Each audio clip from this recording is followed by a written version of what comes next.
नमस्कार, प्रखर आवाज़ शो में आपका स्वागत है। मैं शिवानी पांडे और आज हमारे साथ हैं तेज बहादुर यादव जी, जो कि मुगराबाद शाहपुर विधानसभा के भावी प्रत्याशी हैं और ये पेशे से एक डॉक्टर भी हैं।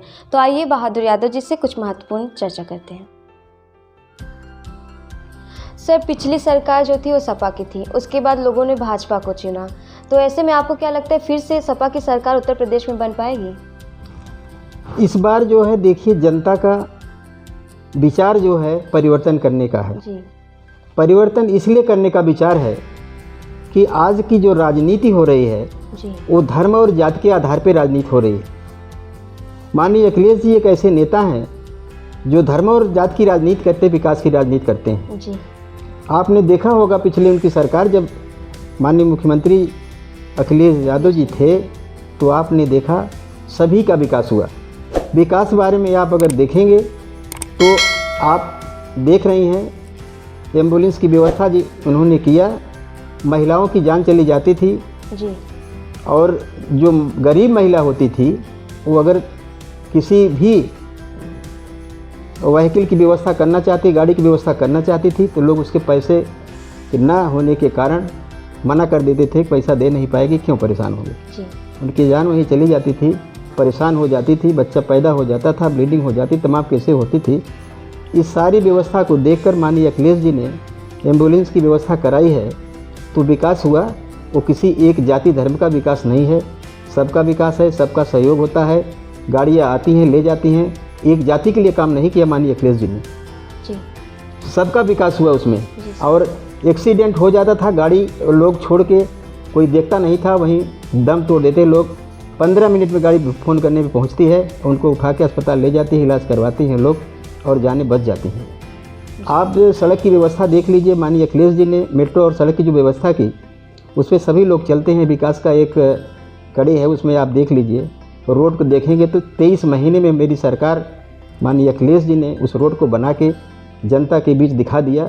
काम करने का मौका नहीं मिला, 2 साल में सारे काम हुए और 2-2.5 साल आपने देखा होगा कुछ आपसी विवाद के कारण विकास में ज़रूर कमी रही, लेकिन उस 5 साल का काम माननीय अखिलेश जी ने 2 साल में करके दिखाया। जनता जान रही है कि जब 2 साल में इतना विकास हो सकता है तो 5 साल इनको देने के लिए बहुत बड़ा विकास होगा देश का। जी। जाति धर्म से उठ के राजनीति करते हैं और सबका विकास करते हैं। आप देख लीजिए, लैपटॉप देख लीजिए, किसी एक जाति को नहीं मिला, सबको मिला। विधवा पेंशन मिला, सबको मिला। आवास मिला, सबको मिला। तो काम करने से होता है, बताने से नहीं। माननीय अखिलेश जी काम किए और उद्घाटन कौन किया आप लोग जानते हैं। सर, देखा जाए तो जो भी काम हो रहा है इस वक्त भी फ्री में राशन बंट रहा है, लैपटॉप और टैबलेट भाजपा सरकार भी बांट रही है और उसके बावजूद महंगाई तो अपने चरम पे है। तो इसके बारे में आप क्या कहना चाहेंगे? हमारा मुद्दा है महंगाई जी, हमारा मुद्दा है बेरोजगारी जी, हमारा मुद्दा है फ्री में राशन देने का। उससे ज़्यादा फ्री में हम लोग राशन देंगे, लेकिन फ्री में राशन मात्र देने से अगर जनता का विकास हो जाए, नौकरी चली जाए, बेरोजगार लोग हो जाएं और दवाई न मिले, न्याय न मिले, शिक्षा न मिले तो देश का विकास हो सकता है? आप लोग सोच सकते हैं कि अगर 3 चीज़ें मुफ्त कर दो, मैं कहता हूँ ठीक है, आप राशन फ्री में दे रहे हो, जनता को कामचोर बना रहे हो, जिसको ज़रूरत है उसको खिलाओ जी। और आवश्यकता पड़ने पर सबको दिया जाता है। लेकिन माननीय प्रधानमंत्री श्री अटल बिहारी वाजपेयी ने कहा था जनता में मुफ्त देना हो तो 3 चीज़ें दो जी। पहली शिक्षा, दूसरा दवाई, तीसरा न्याय। अगर आपको न्याय न मिले, 5 किलो गेहूँ 25 किलो गेहूँ बांटने से अगर हमारा बच्चा मारा गया और थाने में पहुंच गया, विपरीत पार्टी उसको 50,000 दे के उस पर कार्रवाई न करने को कहे तो उसको कितना तकलीफ़ होगी। न्याय मुफ्त में मिलेगा तभी देश बचेगा, शिक्षा रहेगी तभी देश बचेगा। और पढ़ाई, दवाई और शिक्षा सब मुफ्त में हमारे अखिलेश जी की बात है। आपने देखा होगा अखिलेश जी ने कहा 300 यूनिट बिजली फ्री देंगे। जैसे अखिलेश जी ने बोला, माननीय मुख्यमंत्री जी ने कहा कि बिजली का बिल आधा। 4.5 साल आप कहाँ थे? क्यों नहीं बिजली का बिल आधा कर दिए? अब चुनाव आया है, लॉलीपॉप दे रहे हैं तो बिजली आधा आप कर रहे हो। माननीय अखिलेश जी कह रहे हैं मैं बिजली मुफ्त दे दूँगा। तो आपको फ्री का चाहिए बिजली या आधा चाहिए, ये जनता को सोचना है। जनता जो सोचे, जनता को जो अच्छा लगे वो जनता निर्णय करेगी। जनता जानती है चुनावी लालीपाप है। आप चुनाव नज़दीक आया तो कह रहे हो राशन मैं डबल कर दे रहा हूँ, चुनाव बंद हो जाएगा, ख़त्म हो जाएगा, आप ख़त्म कर दोगे। तो जनता ये जानती है कि आप चुनाव में श्रम कार्ड आपने अभी 1 महीने में बनवाना शुरू कर दिया, कह दिए पैसा 1,000 चला जाएगा जी। वो चुनाव में आप 4.5 साल कहाँ थे, उस पैसे को आपने क्यों नहीं दिया। और ये राशन और पैसा बांटने से ये विकास नहीं है। नौकरी देने से और बेरोजगारी ख़त्म करने से, शिक्षा देने से, मुफ्त की दवाई देने से लोगों का विकास होगा।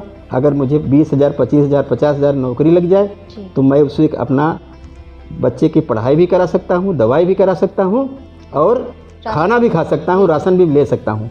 तो हमारे माननीय मुख्यमंत्री की सोच है कि मैं विकास के साथ साथ जी फ्री में राशन भी दूंगा, न्याय भी दूंगा और शिक्षा भी दूंगा और आपको दवाई भी फ्री कराऊंगा। जी सर, आप विकास की बात कर रहे हैं, तो अगर आप विधानसभा चुनाव जीत जाते हैं तो आप मुगरा बादशाहपुर में क्या क्या विकास करने की सोच रहे हैं? मुगरा बादशाहपुर में हमारी सरकार जीत जाए, हमारी सरकार बन जाएगी। विधायक बनने के बाद हम लोग जो विकास करेंगे वो आपके सामने दिखाई देगा। किसी भी व्यक्ति को जी ज़रूरत नहीं पड़ेगी कहीं जाने की। हमारे सरकार की, हमारे मुख्यमंत्री की ऐसी योजना है, अपने आप बेरोजगारी ख़त्म हो जाएगी, इतना रोज़गार मिल जाएगा। जी जी। तो रोज़गार जब मिल जाएगा तो विकास अपने आप हो जाएगा। और आप पूछेंगे कौन सा विकास करेंगे और कौन सी नौकरी लगवा देंगे, ये अंदर की बात है, इसे हम लोग किसी को बताते नहीं। जब हमारी सरकार बन जाएगी तो आपको सामने दिखाई देगा कि उत्तर प्रदेश कितना विकास हो रहा है। लोग अभी जो फर्जी रामराज आ रहा है तो वास्तविक में रामराज तब आएगा जब हमारी सरकार बनेगी। सर, वर्तमान में जो विधायक हैं सुषमा पटेल जी, वो भी बसपा से थी, फिर उन्होंने सपा ज्वाइन किया, तो आप उनसे कितना संतुष्ट हैं या फिर ऐसे कितने कार्य जो आज तक उन्होंने न किया हो? देखिए, सुषमा पटेल जी हमारी पार्टी में आई है, उनका स्वागत है जी। और उनको टिकट कहाँ से मिलता है, कहाँ से लड़ती हैं, ये माननीय राष्ट्रीय अध्यक्ष जी की सोच की बात है, कहाँ से उनको लड़ाते हैं। अभी हम लोग ये नहीं कह पाएंगे कि कहाँ लड़ेगा, कौन लड़ेगा। सवाल इस बात का है कि जिसको भी टिकट मिलेगा जी। मैं इसलिए नहीं, भावी प्रत्याशी के रूप में मैं भी हूँ, टिकट मिले या टिकट ना मिले, जिसको मिलेगा, जिसको माननीय राष्ट्रीय अध्यक्ष घोषित करेंगे उसका जम के साथ देंगे और चुनाव जिताने का प्रयास करेंगे और चुनाव जिताएंगे भी। सर, गठबंधन की सरकार चल रही है, सपा भी गठबंधन कर रही है, तो आप गठबंधन करेंगे या फिर अपने दम पे? सर, छोटी छोटी पार्टियों से राष्ट्रीय अध्यक्ष ही गठबंधन कर रहे हैं, तो इस गठबंधन से सपा को कितना फ़ायदा होने वाला है? इस गठबंधन से बहुत बड़ा फ़ायदा होने वाला है। इसके पहले आपने देखी है, भाजपा ने गठबंधन किया था जी, और वही लोग जो है हमारे दल में, हमारे माननीय राष्ट्रीय अध्यक्ष जी के नीतियों से संतुष्ट होके, उनके कार्यों से संतुष्ट होके सभी लोग गठबंधन करना चाहते हैं। और जो भी गठबंधन कर रहे हैं हम उनको स्वीकार कर रहे हैं, हमारे राष्ट्रीय अध्यक्ष स्वीकार कर रहे हैं। इसका बहुत बड़ा फ़ायदा होगा। सबका साथ, सबका विकास के साथ हम लोग उनको साथ में ले रहे हैं। उनका विकास निश्चित होगा। जब प्रदेश का विकास होगा, मेरे साथ जो भी गठबंधन रहेंगे उनका भी विकास होगा, उनको भी जगह दी जाएगी, उनको भी सम्मान दिया जाएगा। और हम लोग जो है इसी नीतियों के साथ चल रहे हैं। सबका साथ लेके सबका विकास होगा। हमारे साथ जो भी जुड़ रहे हैं उनका स्वागत है जी। मैं एक सवाल और पूछना चाहूँगी कि आपकी पार्टी से ब्राह्मण समाज जुड़ रहा है या नहीं? ब्राह्मण समाज ऐसा जागरूक समाज है जी। जब जब देश में सत्ताएं गलत चलती हैं और सत्ता पक्ष के लोग गलत करते हैं, यही एक ऐसा समाज, जागरूक समाज है जो आगे आगे आके आवाज़ उठाता है और सरकार को रोकने का काम करता है जी। और सरकार के बनाने का भी काम करता है। मैं आपको बताऊं, हम लोग समाजवादी लोग जी, इतिहास गवाह है। आपको मैं बताऊं, इतिहास की बात बता रहा हूं।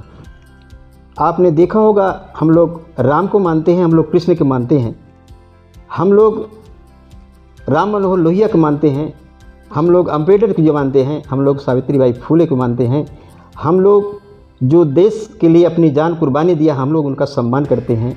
चंद्रशेखर आज़ाद जी के, सुभाष चंद्र बोस जी का, हम सभी का सम्मान करते हैं जो देश के लिए कुछ कुर्बानी दी, देश के लिए कुछ किया। जब महान पुरुषों का मैं बहुत सम्मान करता हूँ। उसी कड़ी में जनेश्वर मिश्र भी हमारे एक समाजवादी नेता थे, जो हमारे माननीय राष्ट्रीय अध्यक्ष जी ने जी इतना एशिया का नंबर 1 का आपको पार्क बनाया, जो पूरा देश जानता है। हम लोग ब्राह्मण समाज का जितना सम्मान करते हैं, उतना मेरे ख्याल से कोई भी आदमी इतना सम्मान नहीं करता जितना समाजवादियों ने सम्मान करते हैं ब्राह्मण समाज का। और इतिहास गवाह है, कृष्ण भगवान ने पूरे थाली परात में पानी रखा था, लेकिन अपने नयन से पूरे पैर को धो दिया सुदामा का। जी जी इतिहास गवाह है कि सम्मान कौन करता है। इतिहास गवाह है कि माननीय हमारे अखिलेश जी जी इसी सारे विचारधारा को लेके ब्राह्मण समाज को जितना सम्मान देते हैं, जी मेरे ख्याल से उतना सम्मान कोई नहीं देगा। और ब्राह्मण समाज का इस सरकार में कितना काम हुआ, कितना अपमान हुआ, कितना मारे गए, आपको बखूबी मालूम है। इसलिए ब्राह्मण समाज न्याय को लेके, विकास को लेके और कानून व्यवस्था को लेके ब्राह्मण समाज अखिलेश जी का साथ इस बार दे रहा है। और सरकार को रोकने और सरकार बनाने का काम ये ब्राह्मण समाज इस बार मेरे साथ लगा है और करेगा। जी सर, तो आप अपनी जनता को क्या संदेश देना चाहते हैं? मैं अपनी जनता को, पूरे उत्तर प्रदेश की जनता को, जी हमारा समाजवादी पार्टी कार्यकर्ता की तरफ से निवेदन है, प्रार्थना है, विनय है कि आप लोग विकास के मुद्दे को लेके जनता के बीच में जाएं, माननीय अखिलेश जी का कार्य बताएं और उसी कार्य को लेके हम जनता के बीच जा रहे हैं। सारी सरकार की कमियां बता रहे हैं और जो हमारी सरकार ने पिछले काम किया है उसे हम बता के लोगों के बीच जाके सरकार बनाने का काम कर रहे हैं। जी सर, सर बहुत बहुत शुक्रिया, आपने हमसे बातचीत। धन्यवाद धन्यवाद। आप देख रहे थे, हमारे साथ थे तेज बहादुर यादव जी, जिन्होंने बताया कि यदि उनकी सरकार आती है तो चारों तरफ से विकास होगा। इसके साथ ही इन्होंने ये भी बताया कि ब्राह्मण समाज इनके साथ जुड़ना चाह रहा है और ये ब्राह्मण समाज का बहुत ज़्यादा सम्मान भी करते हैं और आगे चल के हर किसी को न्याय दिलाएंगे। और इनका मुख्य उद्देश्य विकास है, जिसमें तमाम प्रकार के विकास होने संभव है। इसके साथ ही आज का ये शो समाप्त होता है। मुझे दीजिए इजाज़त, नमस्कार।